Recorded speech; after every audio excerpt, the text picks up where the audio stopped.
A woman doesn't like a nice guy in the sense of a man who becomes passive. A passive guy accepts a lot of unacceptable things. He's not a guy with good character and values. This self-proclaimed nice guy has nothing to do with that. In reality, he labels himself as nice because he claims to do many things for the woman, but, in truth, he's being walked over and not appreciated by her. The fact is that he isn't doing many things for the woman, he's allowing various situations to happen to him, things he normally wouldn't do or like.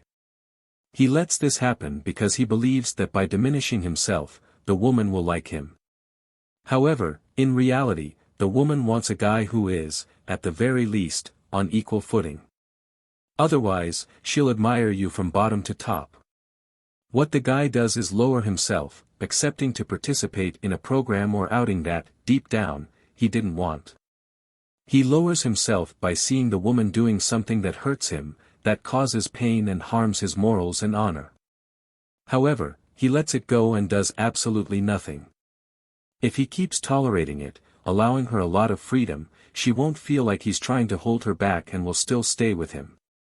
The woman needs to be independent, he argues, saying that you can't want to control a woman, but in reality, he's just expressing what he wants or doesn't want, not giving orders to anyone. And a guy who's too nice, doing everything to please some women, may feel fear because he can be too manipulative. This guy has a decisive side where he comes and says something like, "Fulana, thank you very much for the invitation, but today I don't feel like leaving the house to accompany you." Why is this interesting?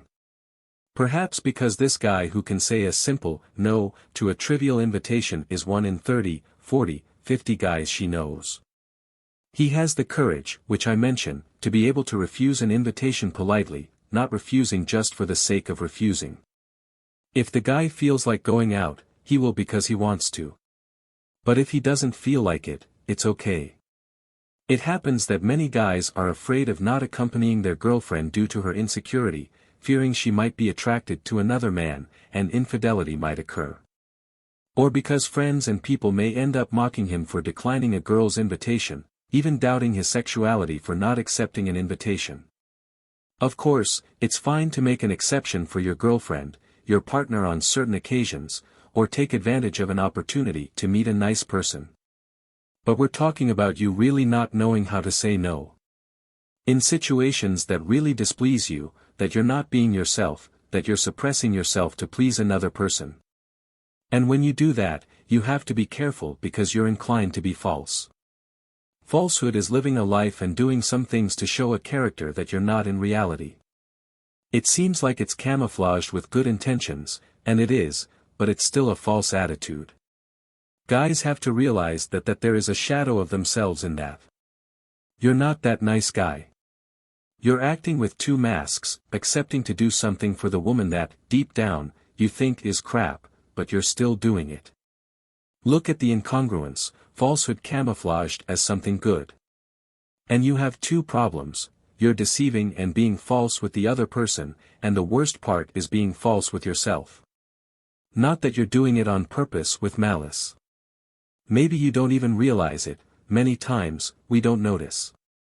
That's why I'm bringing up this issue in this video to bring clarity about this attitude of being someone you're not to please the other person, for some reason, trying to manipulate the other person to like you.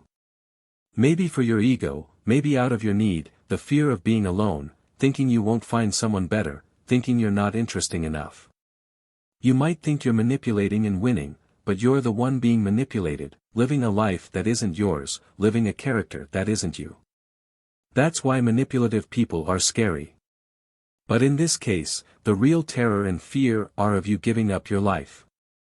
The tip I give you here is to be yourself, never think about pleasing someone at the cost of losing your own authenticity and not living your precious life. Personal, this was today's video, don't forget to subscribe.